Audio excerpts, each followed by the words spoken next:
Hello, everybody out there in Poetry Corner Universe. Here we are, another Tuesday on the Poetry Corner where we're featuring deadly pens. So stay tuned and listening to all this fire that's about to happen. All right, I'm gonna give it over to you, Valerie. Hi, everyone, and welcome to the Poetry Corner. We're so excited to have the Deadly Pens with us tonight. Obviously, we don't have all of them because, as we're about to find out, this is just a handful of members. Um, I would like to invite you to subscribe and like our channel, and as well set the notification bell. We have 4 shows a week, and you're not going to want to miss any of our shows. We have more and more and more excellent poetry coming to you 4 nights a week. And tonight we have our very special guest. We're going to start with Poetically Speaking. Center stage. Welcome. It's great to have you here. Thank you. Thank you. Good to be here. Good to be here. How's everybody doing tonight? We're doing great. I hope that you would introduce yourself and tell us a bit about the Deadly Pens. All right. Well, hello, everybody. My name is Poetically Speaking. Um, you can find me on IG. You can find me on Facebook. You can find me just about anywhere we're doing poetry. I'm actually based out of Houston, Texas, and I am a daily pen. I've been a daily pen for a little bit over a year now. Um, So about the deadly pens, wasn't expecting to answer this question. So deadly pens is a spoken word conglomerate. We have multiple daily pens all over the U.S. and some abroad, as we have one international poet here tonight with us, Fadana. Um, the group was based out of Denver, founded by the voice Mr. Reality and Lady Blaze. And is basically, it was started with a group of 7 deadly pens. And since the pandemic, with poetry and spoken word going more towards social media and everything started going virtual because we all had to sit down, it started just expanding from there. People started realizing that there were dope poets all over the world, and some of us have been lucky enough to, be able to take that name and be able to uphold that. So there's probably, if you're in a major city, there's probably a deadly pen there. So definitely look out for us. Excellent. Wow. Well, we're going to get to know more about the Deadly Pens and what they're about during the show. But in the meantime, we're here for poetry. So love to invite you to spit one of your pieces now. All right. I'm going to do a piece starting off called Words Unsaid. It's one of my older signature pieces. And I always like to start with this one because it just goes into the prospect of love and relationships.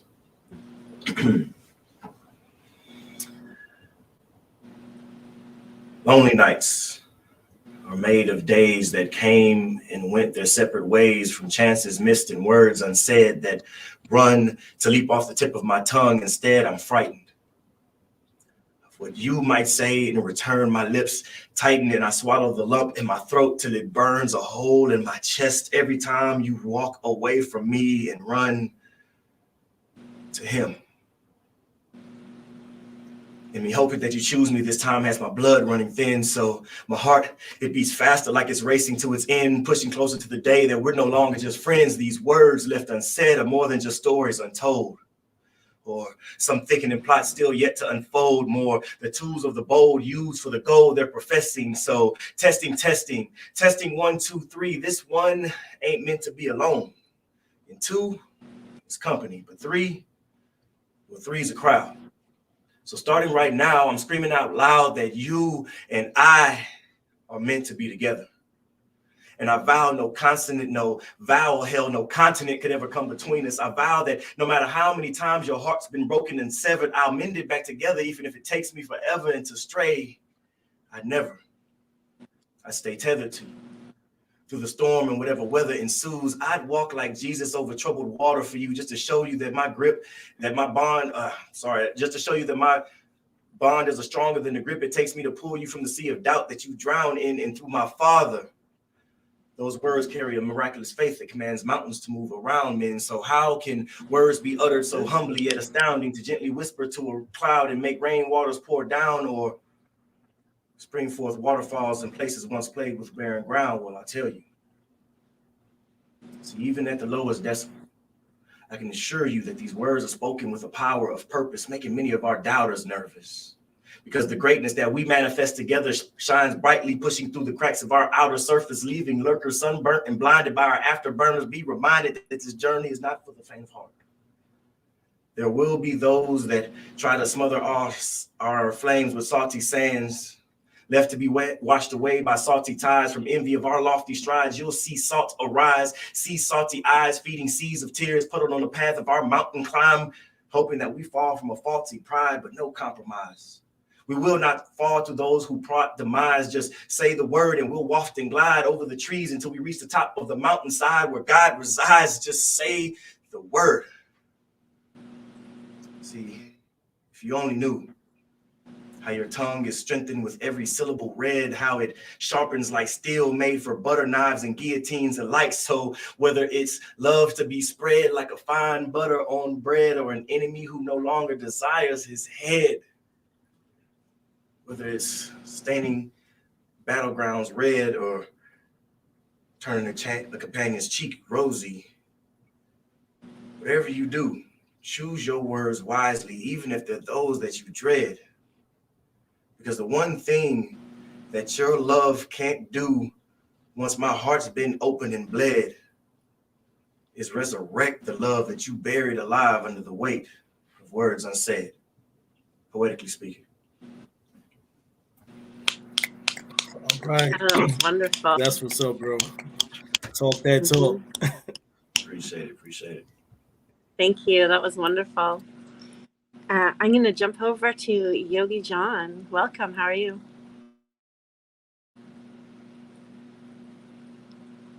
Oh, frozen. Okay. Let's see. I will go over to Rita, and hopefully he unfreezes and we can chat. How are you doing, Rita? Hey, sorry, it was creeping me out there. He was frozen. I know, that's okay. He dropped. He'll come back in. I'm sure his feed. He just lost his feed. Welcome. It's so great to have you. I, of course, am familiar with you from Instagram, so it's a pleasure to have you here with us. And I wonder how long you've been with the Deadly Pens. I'm definitely one of the newer members or the newest member on the screen. I became part of the collective in August of this year. Nice. At the annual retreat, so part of that whole ceremony, and poetically speaking, was there. But yeah, so I'm out of Los Angeles. On most channels, I go by Accidental Poet. On Instagram, I am Rita in Heels.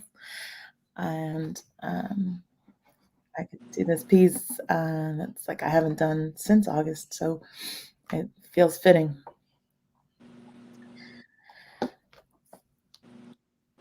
Lost in the land of the last samurai Genesis, battered and bloody by the blades of your bitterness, just seeking atonement, no heart for forgiveness, pledging allegiance to a religion of deceitfulness. There used to be a peace in your stillness.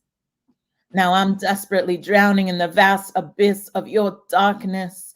I will always be nothing within the deep chasm of your nothingness. Watch me now, the wayward Wonder Woman, wondering how I came to be called a coward, impetuously picked my petals and then deemed me deflowered, slipping into surrender to the hunger for you had us divided and devoured.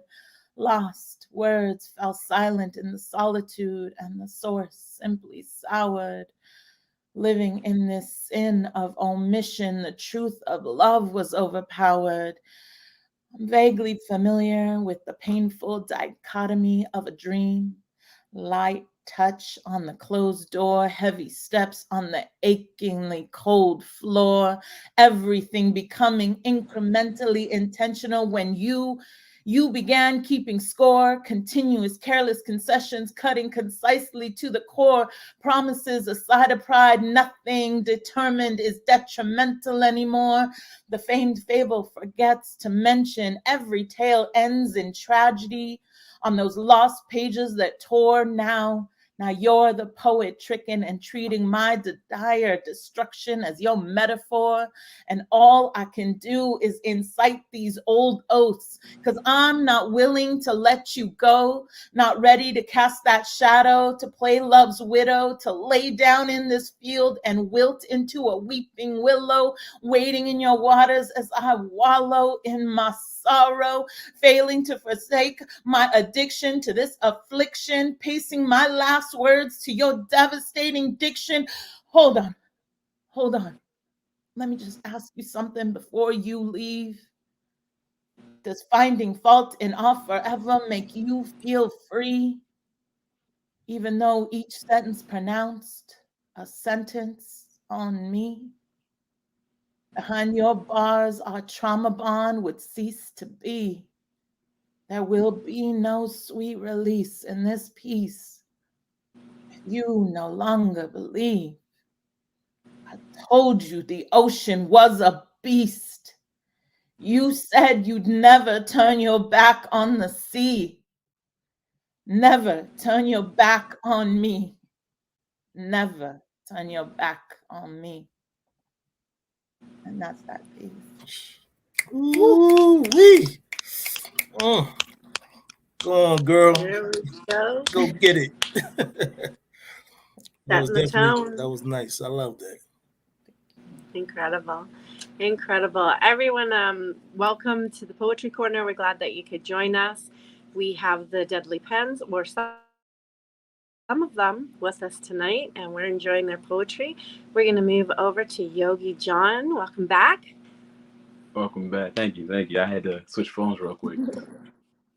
No problem. That happens sometimes.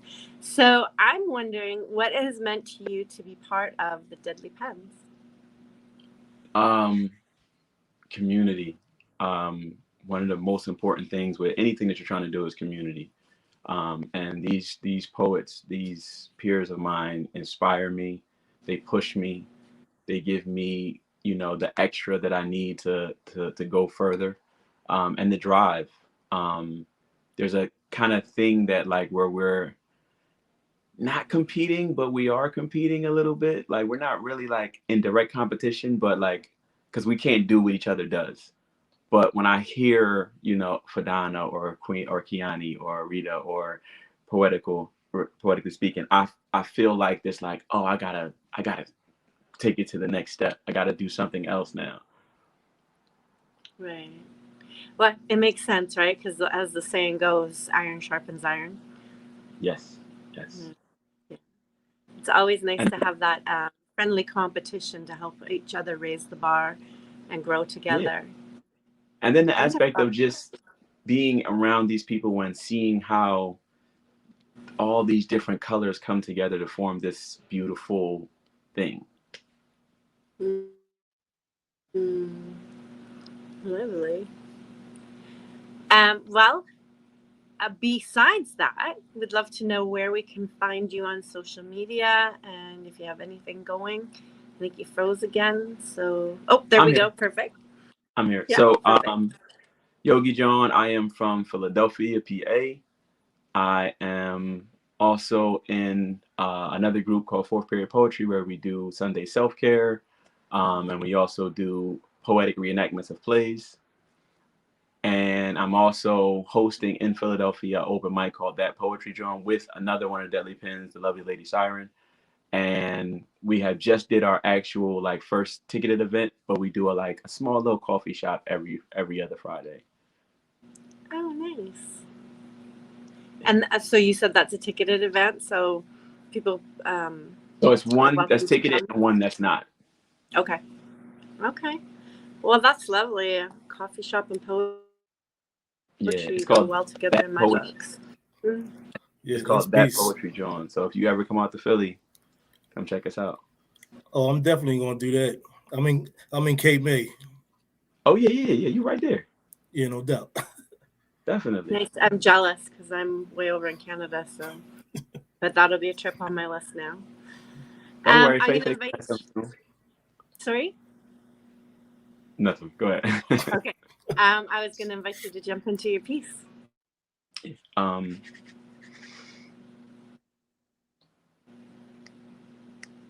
Victoria told me everything. How you like to slide over to her and love her up, all the things you like to hide and cover up. She a sucker. She told me everywhere you want like to pucker up. You fucking up. Is you dubbing her or what? She is not your friend. Even wanted me to rub her up, get rid of you and put another girl in your spot so I could sub her up. I mean, sub her in. I mean, I know you've been through thick and thin and she's kept you tight, looking just right, daytime or moonlight, but really, she be stealing your shine. Got me in drought facing high. She be stealing my time, clout chasing, wanting to be in all of your pics all of the time. I mean, where would she really be without you? And why, without her, would you ever doubt you? It doesn't intimidate me, but whenever you mention our intimacy, she's always in the mix. Like she's the fix for a healthy sex life. Like she's every herb on my mama's every word. She hangs on your every curve and got the nerve to think you wouldn't be as attractive without her. Well, I gotta offer a counter, cause if you hadn't met her at the mall that day, she'd still be hanging up or disheveled work on some clerk's counter. Let me count the ways I've seen your beauty.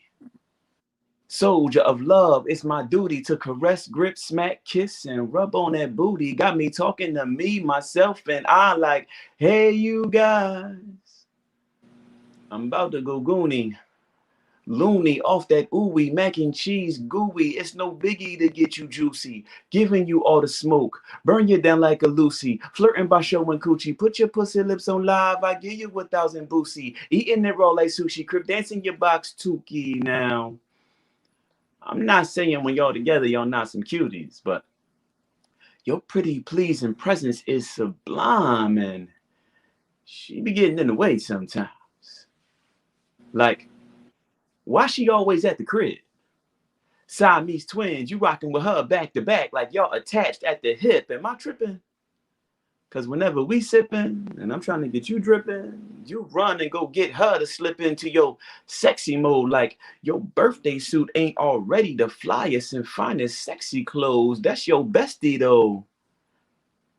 I caught her hiding in our bedroom closet, telling me to stop it, not look at her. This is toxic. What is you? Sugar her.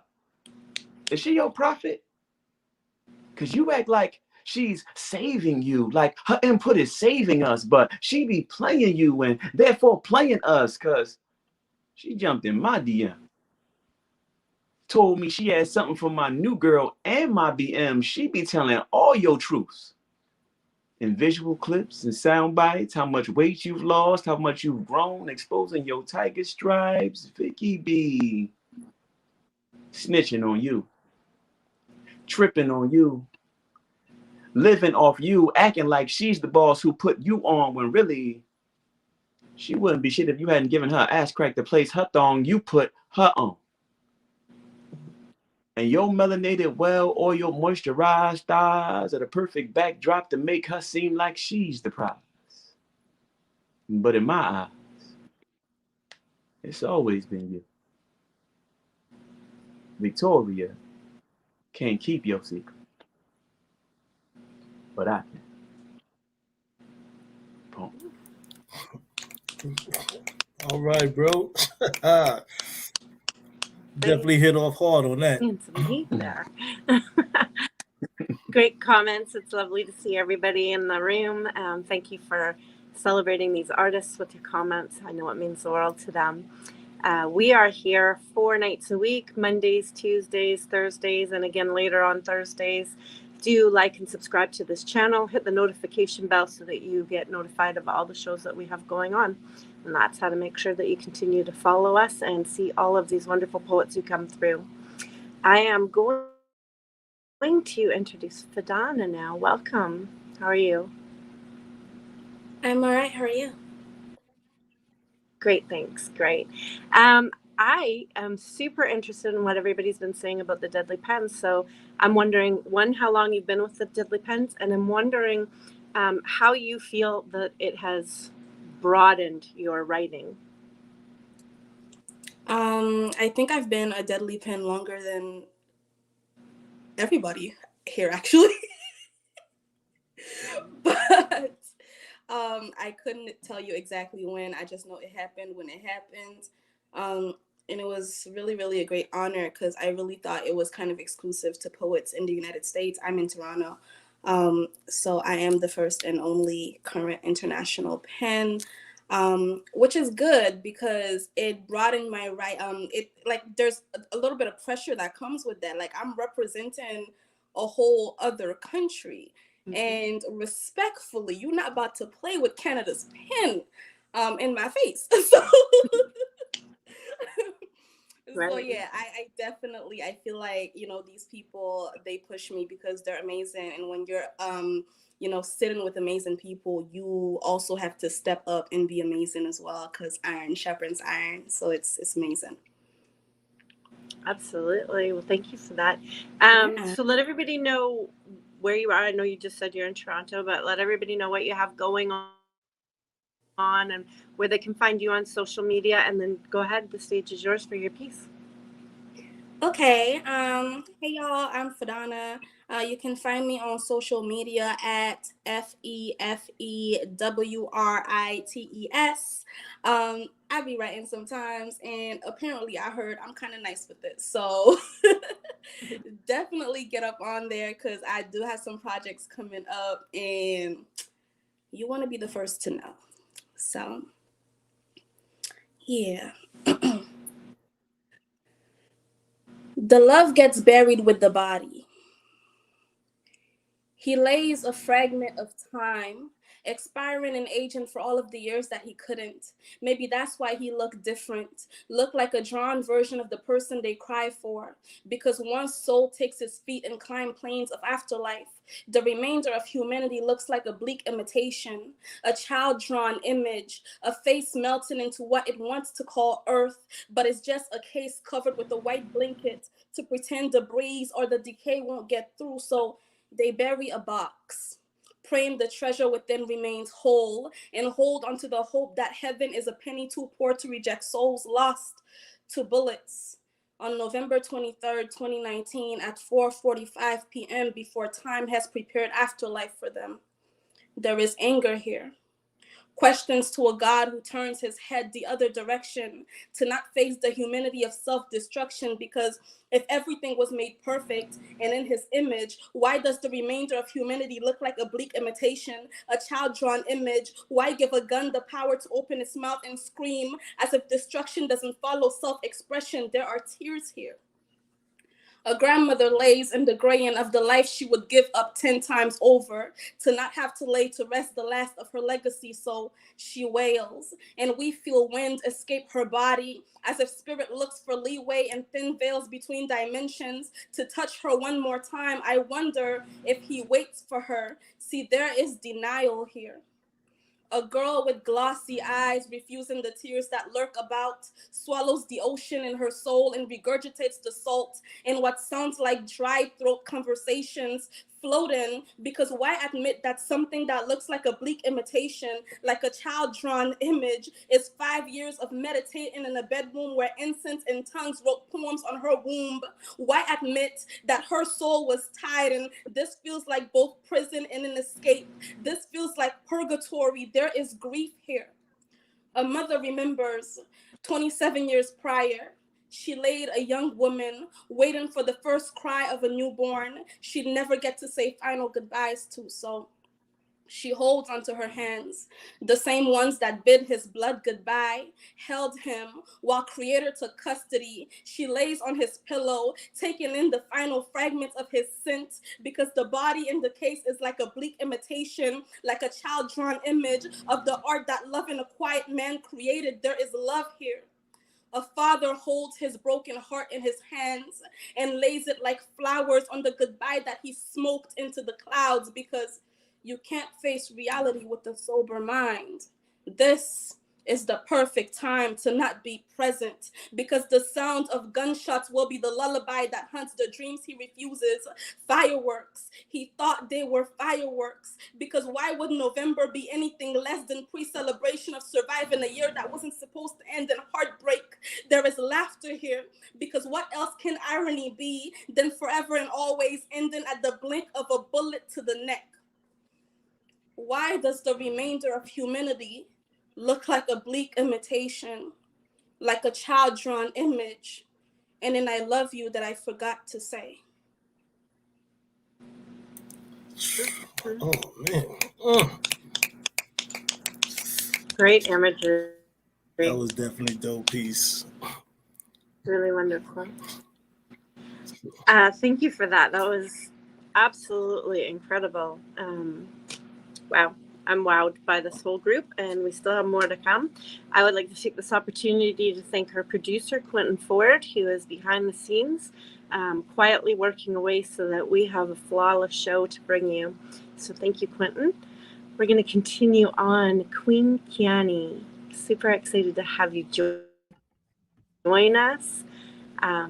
Let us know where we can find you, introduce yourself, and then I'm going to ask you a question about the pens. Okay, my name is Queen Kiani. I am coming to y'all from Huntsville, Alabama, born and raised, and I've been a part of the Deadly Pen Collective since early summer of this year. So some months I've been a part of this collective, and it has been nothing but amazing growth from myself because I've been a part of this collective.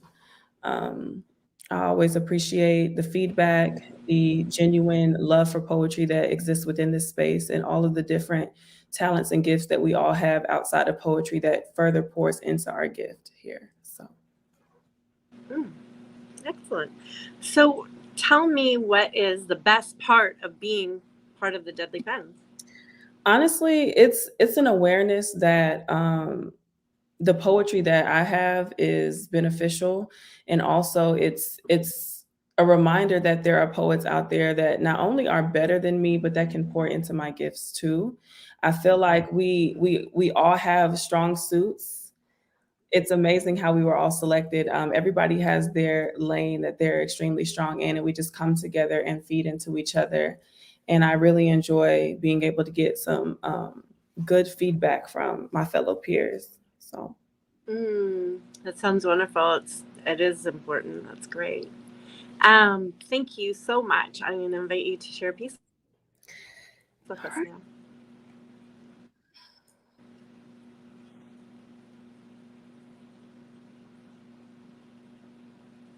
when I was younger, I saw my daddy cry and curse at the wind. He broke his own heart, and I watched as he tried to reassemble it. And my mama swore she would never let herself forget. That was the day that I promised I'd never sing of love if it does not exist. My 20s were my exception to every rule my 14-year-old self would make. I gave love a lifetime of chances to prove her existence, prove to me that she knew my name and my mother's too.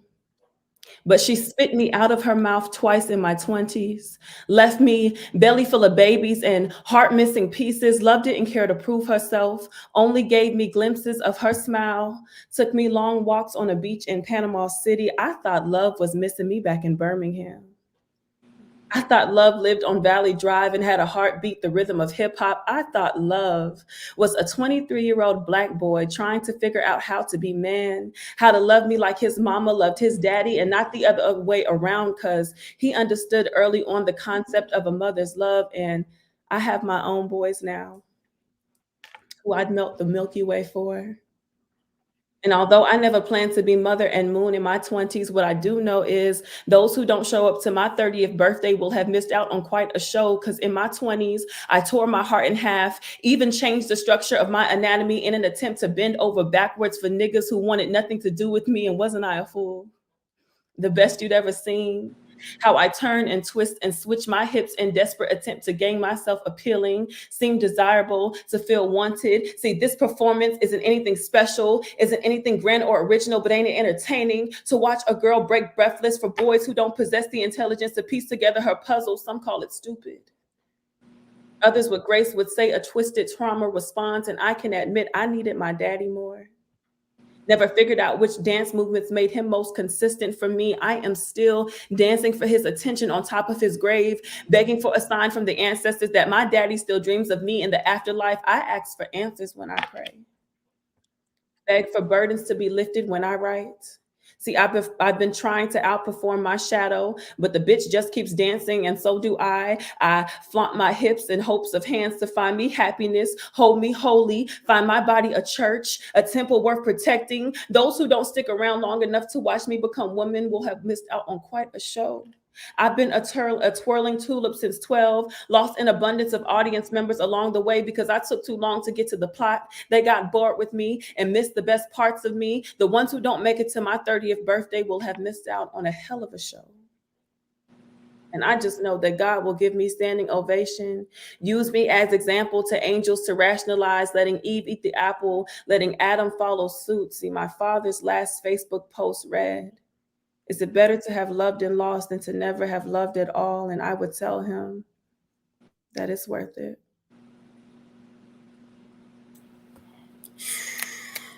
Oh, great piece. Great piece. I enjoyed hearing that. Yeah, really fantastic. All right, Queen. We have been very blessed to have a handful of the Deadly Pens here tonight. They are entertaining us, keeping us at the edge of our seat. When this video is posted, there will be a caption, and each of these poets, you will learn where you can follow them. I know they've told us that sometimes it's easier in print, so do watch for that. We're going to jump right into some more poetry. I'm going to hand the mic back to Poetically Speaking. All right. So I had a list of poems that I was thinking about doing. I am totally switching them up, so y'all bear with me here. I'm going to do a piece that's very near and dear to me. And this one is called Time Capsules.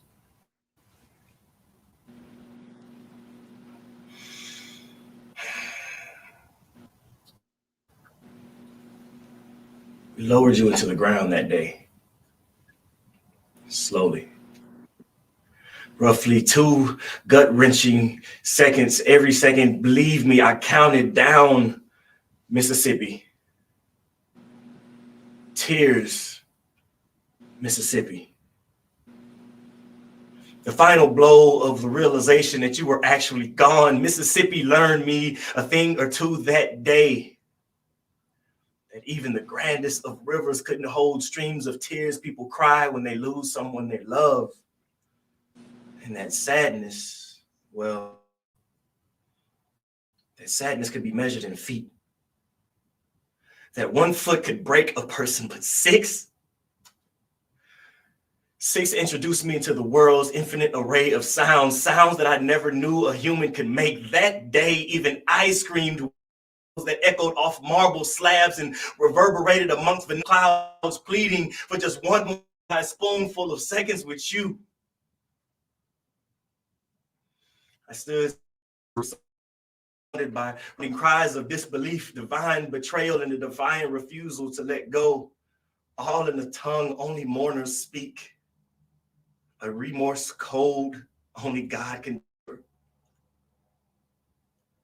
This day, when the trillion word lump in your baby sister's throat dislodged itself and scattered her from her mouth an incoherent ah! I learned that agony wasn't just a feeling, but a language. And I learned to listen like God. This day, a day that I still wish I could wake up from, I became silent, studious, watching how intently comforting words would spray from between people's lips, polluting the air around them with promises that could never be kept. So while the preacher prayed over your descending body, I prayed a different prayer. I prayed God would turn casket to time capsule, turn our goodbyes into see you later. So even if I had to learn to become a man without your guidance, one day I could unearth you to tell you how it's going, how I'm still here living, how I do so in your honor, hoping you'd be proud of who I've become, just hoping to see you again, wearing your wings, not those of angels, but the types of wings caterpillars grow, you know? When they've seemed absent from your garden, from the home you grew for them within your heart, when you never thought you'd see them again, but here they are, butterfly. Better than before you, better fly. Better I would be to know that you become butterfly before angel, whimsical before warrior. I watched them lower you into that hole, hoping maybe in 20 years I could dig up that hole, discover you whole, rescue you whole, hold you in my arms and tell you whole time while you were gone has been a coffin-sized hole in my heart, and I ain't been whole since. I just have so much to tell you. So many questions like, did you feel any pain? If so, were you scared?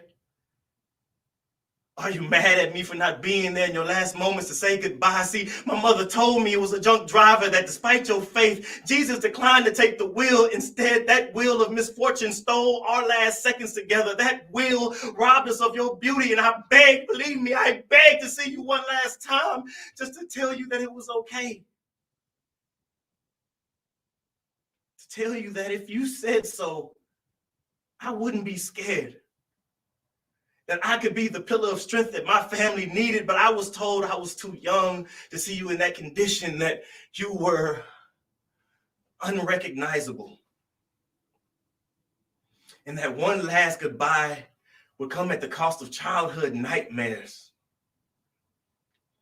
But oh, if I could just pull you from that time capsule, I'd need you to know that a lifetime of night terrors would be an easy choice for a kid who was forced to understand too early what a goodbye meant.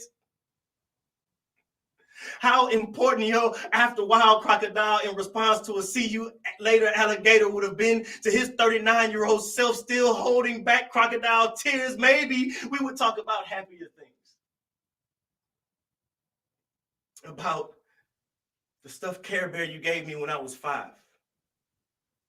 I would show you all the rips and tears that I stitched on that bear best I could to keep him together, to keep a part of you with me. I could tell you about how he would kneel and pray beside me every night because I felt like nobody could talk to God on my behalf like you could. But if God could turn caskets to time capsules, maybe there wouldn't be a need for words. Just the tightest hugs and an unspoken promise to never, ever let go. Then again, maybe he knew that without my earth angel to steer me straight, I'd have to rely on him. Maybe he realized that keeping tabs on me will require 2 sets of all-seeing eyes. Maybe we're all just time capsules planted in our mother's womb, one day destined to be harvested from this earth to return to the gates of heaven where God can tell us how it's been going. That heaven ain't been the same without us, but it's okay now because we're home, resurrected to reunite with our families, to finally be able to hug with an unspoken promise to never, ever let go. Sometimes I wonder, What if all the babies in the world were just heaven's time capsules? Poetically speaking. All right now. Heart-wrenching. All right. Very deep poetry. Very deep poetry. Definitely, bro. Wow. Yeah. We're just gonna keep this poetry blessings going. I'm gonna hand the mic over to Yogi. I'll let you spit your next piece.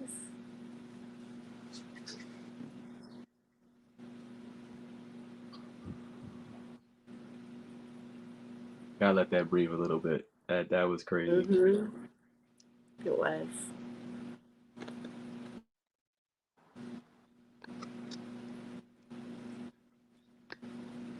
I don't wanna grow up. I'm a Toys R Us kid. There's a million toys at Toys R Us that I can play with. From bikes to trains to video games. The biggest toy store there is. I don't wanna grow up. 'Cause maybe if I did, I wouldn't be a Toys R Us.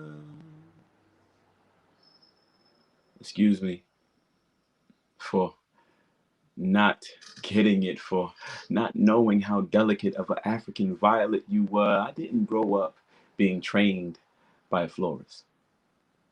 And although my courtship wasn't affluent, it was far from the poorest. I've written chorus after chorus, and older writers assure us that letting go and letting it flow is the best way to go, trying to pour the pain from my heart out on this paper. Labor, hour after hour, only left my heart on loop like a broken record. I reckon I deserved this. I was right. 10 years after the breakup, you told me the reason why was because I took someone else to the prom. That was the reason you cheated on me at 26. Fuck out of here. You wasn't trying to dig deep. You wasn't with the shits. You wasn't trying to put in the work during the tough times. But why should there be tough times if I make enough money, right? Driving a cab 16 hours a day with a plan to drive by a cab every 45 days and place 2 drivers in it, $480 a week in profit. By the time I got to 10, I could manage everything and not have to drive. I made it to 3 when you told me we needed to break up. Same dude who's been flirting with you in the office, who you had shut down so many times, somehow found time to go to lunch with you every day for a couple of months before you brought it up. I mean, before I pulled it out of you. I think we should break up. I think you just want to fuck him. I'm trying to buy you an engagement ring and you're engaging in things that aren't complete, that are completely disloyal, discombobulated. My dissonance won't let me leave the image in my head I had of the image of love. I don't want to grow up.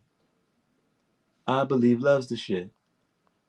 There's a million things about your love that I'm in love with. Puppy love. You summed up 8 years of effort with puppy love. I'll admit, I got it wrong a lot. I used to break up with you just to sleep with someone else, just to be able to say I never cheated on you, childish. But I'm not unaccountable. I told you, asked for forgiveness, came to terms with my toddler ways, seeing things as hearts I like to pick up and put down, picking my way through memories of where I made the wrong decision, where I could have downshifted all transmissions, where I could have switched positions and avoided this heart collision. 6 years of depression. 6 years of this nigga cold stole my girl and there's nothing I can do about it. Thoughts recycling, then re-inviting in the pain of pouring your heart out and still losing the deepest love I've had for another person. Most men change. They rearrange their mind, they reframe their structures designed to protect their hearts. Proverbs 4:23, above all else, guard your heart. For everything you do flows from it. My heart duct taped and sewn back together again, Humpty Dumpty, over and over again and again, going through hula hoops, went after chick, trying to match your box. My heart only good frozen. So I give them the warm bed and the sensuality you taught me, and it makes them think I love them. Really, I've been hoping you come back, hoping I'd finally be your choice, a place that hope in a vault deep in the back of my mind, away from the sun. I couldn't let that tree grow in my mind without you present. You came back for a couple of months that only seemed like seconds. Because you knew I had 8 years of training of how to please you. You knew it was safe for you to come into my bedroom, that you'd be well taken care of, every nerve gently touched with patient grace, worshipped in every way I could think of. I mean, we're adults now. We should be able to just fuck. I guess I messed up when I spoke of love, and the hope sprouted roots and busted out of that vault and into my frontal lobe and downloaded into my neocortex. Dopamine released addiction. I'm fiending all over again. Why? Why do you still want marriage? Still want kids? Still want to wake up early to watch her sleeping? Why are you so obsessed? Why do you still believe love will fix everything? Why can't you be an adult? Why? I don't want to grow up. I'm a Toys R Us kid. There's a million toys at Toys R Us that I can play with. From bikes to trains to video games. The biggest toy store there is. I don't want to grow up. 'Cause maybe if I did, I wouldn't be a Toys R Us.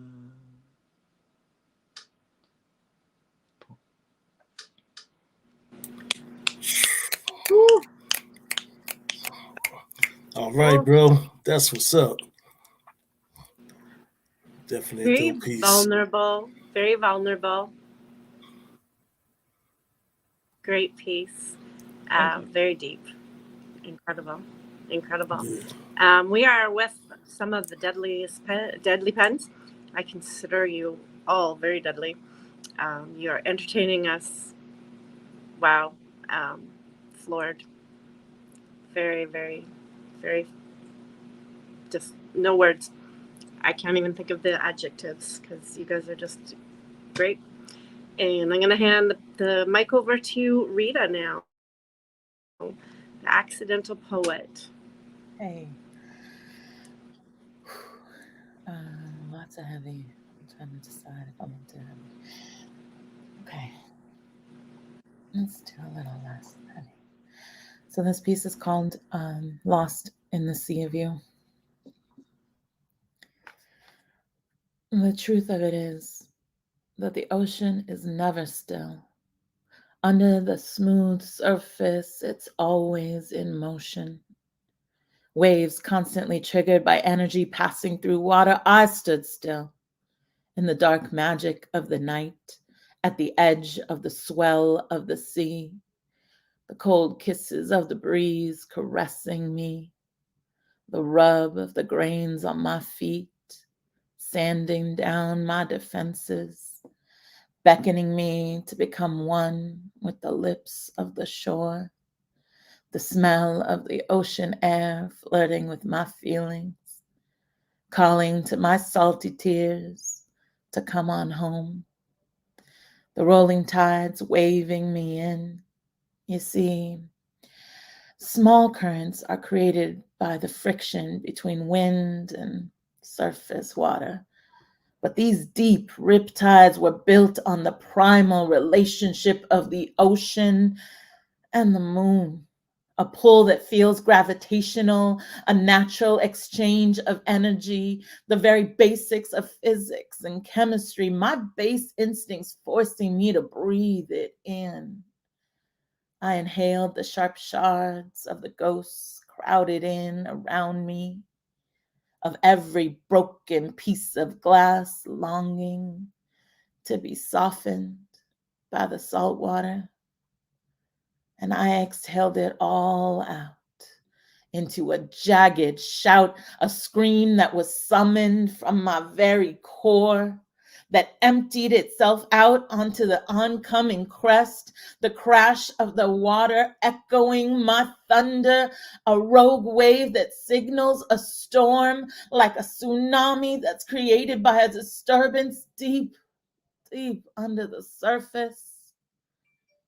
I released the roar of my disturbance as the tentacles of the tide reached up, greedy and grasping my discarded energy, coalescing every drop of it into an effervescent foam, claiming it into the ebb and flow of the current, dragging it like a prisoner back into the darkness, running with the retreating army of the tide, all without even ever saying goodbye.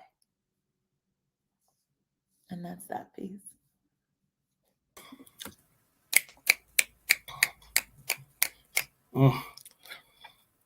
Oh, girl. Definitely dope. Absolutely beautiful. Each of you have an incredible way with words and the way that you wind them. Rita, that piece was absolutely gorgeous. Very, very heartfelt. Really tugged at the heart. Beautiful. Wow. I feel like we all need to just breathe after each one of you, but we just want to keep on going because we want to get as much poetry in here as we can before the show ends. Fadana, welcome back to the mic and let you speak your piece. Yes. Whew, I'm a little lightheaded from all this greatness, but how do I opt out of the options of loving and losing until my heart runs out of oxygen? Until I become gray and alone on a bed with nothing but a machine beside it? How do I break the chain of empathy that makes me weak in the knees for soldiers who only know to look down? How do I stop playing leading love interest to depression? See, I'm running out of beautiful things to write about. I'm running out of good moments to hold on to and love poems to recite. How do you repeat words made of sugar when the inspiration turned into a bitter lie? I'm running out of memories to hold on to, out of characters to give face, because my eyes have been deceiving me, believing that beautiful people couldn't be capable of something as ugly as inflicting pain. I'm trying to remember who I started writing for before I let love, politics, loss, death, its mess, their mess, his rejection, her betrayal, their silence, my holding my breath, the planet dying, before I let everything clog the blood flow to my heart, before I became pale as winter, searching for storms to hide on my tongue. I remember I started writing for the observer, the child that saw the sky sparkle and watched people walk into fire and then go on about their day like they didn't leave their shadows in the flames. I started writing for the tiny girl, drawing friends on the lunch table just to say someone sat beside her. I started writing for the child who picked at her skin and wondered when she'd stop feeling dirty, when she'd stop feeling used and depleted of magics, when she'd start feeling beautiful and not like she spent years talking to herself out loud just to have something echo back and mimic having conversations. I started writing for the mute, the one that remembered every word she didn't say for 2 years straight, tying ribbons around her vocal cords to decorate the silence while the grown-ups around her called her obedience. I started writing for the child that left her handprints on trees because something deserves to remember her being there. I remember her being there. I started writing for me. And it's been 15 years since I put my arms up beneath the stars, begged them to shoot me down, and let me observe life from where I can't be touched or tainted. It's been 15 years, and I'm still a little girl, crying over friends I couldn't keep, asking universe why I'm so disposable, begging myself to move on, to get a grip, to get over it. It's been 15 years, and I'm still as small as I was in the cafeteria. I'm still as fragile as I was during group assignments, still as silent. I'm still as sad, and nothing has changed except the people who wouldn't sit with me back then, they all grew up too.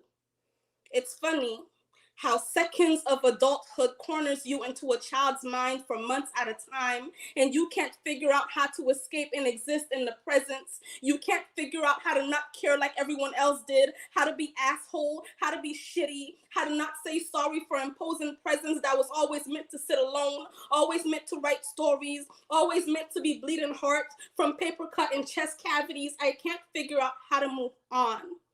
So I started using my eyes again, watching people love, laugh, hurt, heal, and move on. And I put pen to paper, hoping to write something beautiful, just not for me. Ooh-wee. All right now. The Definitely power release just, that out. yeah, the power just oozed out of that piece. Absolutely incredible. Very proud to know that there's a Canadian amongst the Deadly Pens. All right, we are going to move to Queen. Welcome you to spit your piece. I don't know how to write a Black poem. Can't write something to make white folks understand enough. Make Black people think deep enough. Write in a way to display my grief enough. I don't know how to write a Black poem. When every day of my life is a Black poem, and this Black poetry of a body can't take its skin off after 3 minutes, I am still Black when I get off this stage. Still Black even with my master's degrees, and I don't know how to explain the grief that comes with being a Black mother. I don't know how to tell you I'm terrified of my sons growing up to be teenagers. I don't know how to tell you I'm terrified of my sons being 12 like Tamar or 18 like Mike Brown, and I can't properly educate you on all the hidden tragedies in our history. Because honestly, I'm too coward to go down the rabbit hole of Black history. I get triggered and I'm mad at myself because I haven't spoke aloud my eulogy for Sister Sandra. I can't bring myself to write about her heartbeat, her smile, or her locks, or how she can't smoke a cigarette in peace. I've already said too much. See, me and Brianna share the same skin, smile, hair, and last name, and I still can't write about her death. Can't talk too much about how unfair it is to be sleeping safe and sound and have white men come and tear your door down and shoot you in your slumber. The one place we're supposed to escape from this fucked up reality. I don't know how to write a Black poem. I'm scared I will forget to mention a name or tell another Black story in vain. And I cannot write about the church in Charleston or the supermarket in Buffalo or Tulum or Lake Gunnersville. See, I can't keep up. I can't get my story straight. There's too many goddamn stories. I mean, tragedies. I mean, white victories. I mean, slayings, hangings, defeats, massacres. There's not enough marches, revolts, revolutions, too much church, and not enough God. Where is God? I don't know how to write a Black poem. I just find myself riding into an infinite black hole where Black voices and Black bodies be buried safe and sound. So if a Black body falls in the forest, in Ferguson, in Mississippi, in Alabama, in broad daylight on a New York corner on a Tuesday, and no one is around to hear it, tell me, does it get a hashtag, a peaceful prayer visual, a march, a war? Does it get to be remembered, get to join the list of injustices? And don't we all have that right to be done a Black and brown disservice? Have you thought about all the ways you and your Black can die? I have. I could die in a church, in a traffic stop, on a playground, on an evening walk. I could die on my way home from a protest. I could die in my own bed, sleep safe and sound. I could die by myself in a cell I never earned. I can die selling Lucy's on a corner in New York. I can die wearing a hoodie and an Arizona tee tucked under my arms. I could die. Black people can die. Black freedom has died. I don't know how to write a fucking Black poem that doesn't sound like a eulogy, that mirrors joy, that doesn't sound like a death certificate, a police report, a Black body hitting the ground in grief. I don't know how to write a Black poem and not talk about my sons and not think about my brothers or my cousins or my uncles or my mama. I don't know how to write a Black poem when every aspect of my life is a Black poem. I'm a Black poet who can't write about a Black poem. I just know how to be a Black poem. I just know how to be a target, be hated, be stolen, be property. I just know how to be twice as good to get half. I just know how to be body curves and fertile. I just know how to to be silent. I just know how to keep my voice down. I just know how to keep my opinion on ice and watch my soul freeze to death. I just know when I've said too much and I've already said too much, I don't know how to write a fucking Black poem.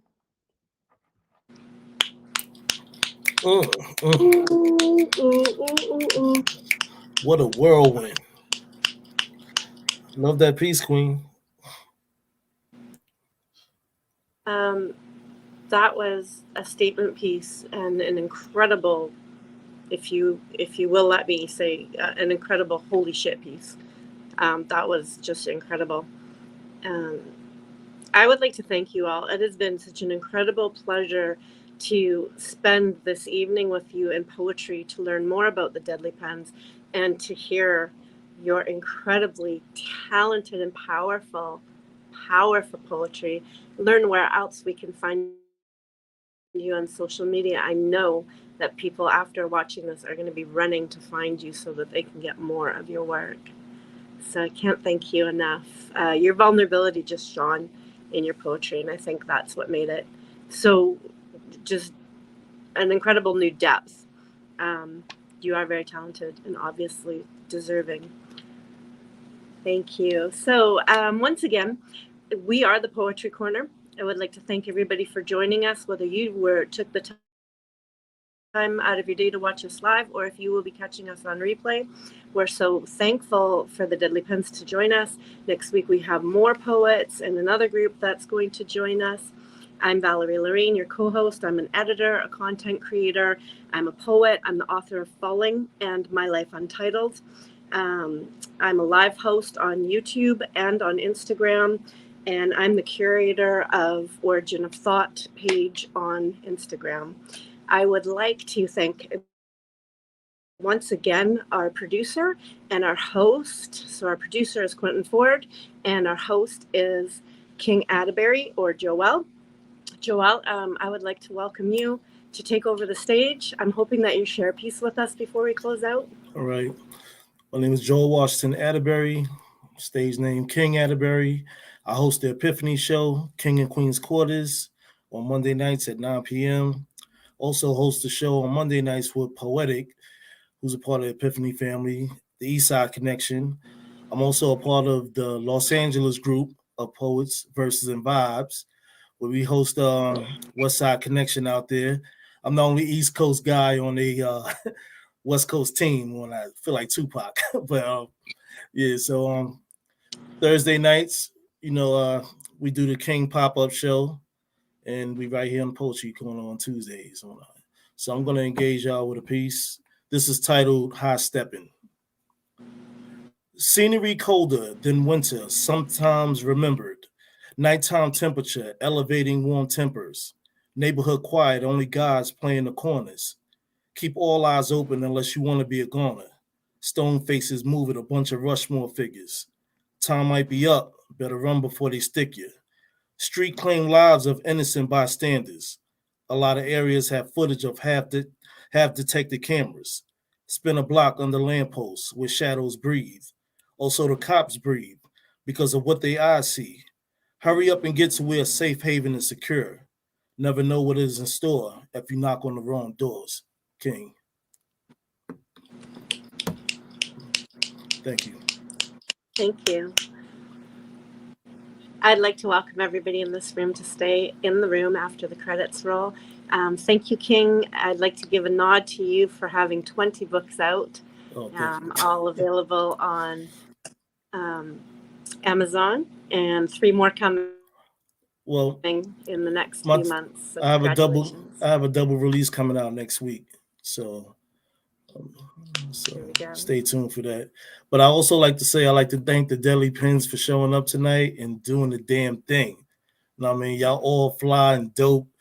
And I'll be following y'all on Instagram all that. You know what I mean? I appreciate you all. Word. Heavy salute to y'all. Appreciate you, bro. Also, thank you for hosting. Valerie, did you want to recite a poem tonight? I'm sorry, say that again. I missed it. Did I want to? Yeah, did you want to entertain us with a poem tonight? Oh goodness. Well, what am I supposed to say no to that? Look, I put her on the spot, right? You did. You really did. Put her on the spot. She tried to Thank you. slip Yes, past. I did. I mean, I know you listen did. to the talent in the room. I was just letting that fly and I'm enjoying it. Sure. Then let me just grab this one piece. So since I mentioned my newest book, My Life Untitled, I will read the title piece from that. It's called My Life. My life is untitled, uncaptioned, unbeknownst, unfortunate at times. Can you title what is to come? Or rather look back and say, yeah, here's a title for that chapter. I'd rather be untitled, unsettled on the beast of change, as every breath, every pump of my still beating heart rhythms inside of me. I love untitled works. They besiege me, plunder my thoughts, and leave it to me to wonder the essence of what I have just taken in. My life as an untitled work, something still in progress. So thankful to the universe for that. Still wishing on stars for outcomes that I beg for, unabashed, tears in eyes for what I want.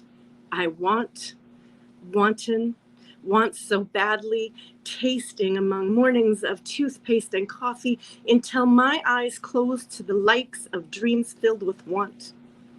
Pose me a title and I will deny. How could I gain? Hope, dread, dead again to rise, knowing something, a little diamond something was coming for me. A clue to the beginning, the middle, the end.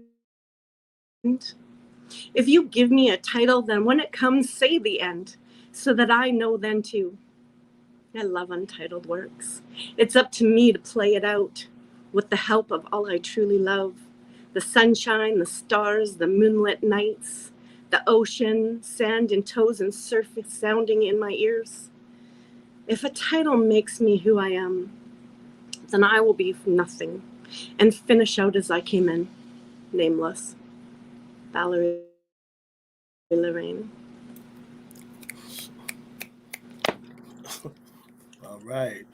That's what's up. Thank you. Thank you, sir. You weren't going to let me get away with that, hey? No, I wasn't going to let you slip through the gate like that. Well, hey.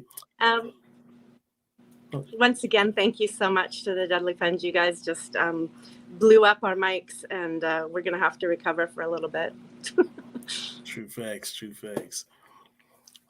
Well, I appreciate you for having us. No doubt, true facts. I'd like to thank everybody in the Poetry Corner universe for tuning in tonight. Listening into these Deadly Pens. It's been an amazing show. And stay tuned for next week. We got a lot of things going on. Click like and subscribe to the channel. And as I always say, peace, love, and poetry. We out of here.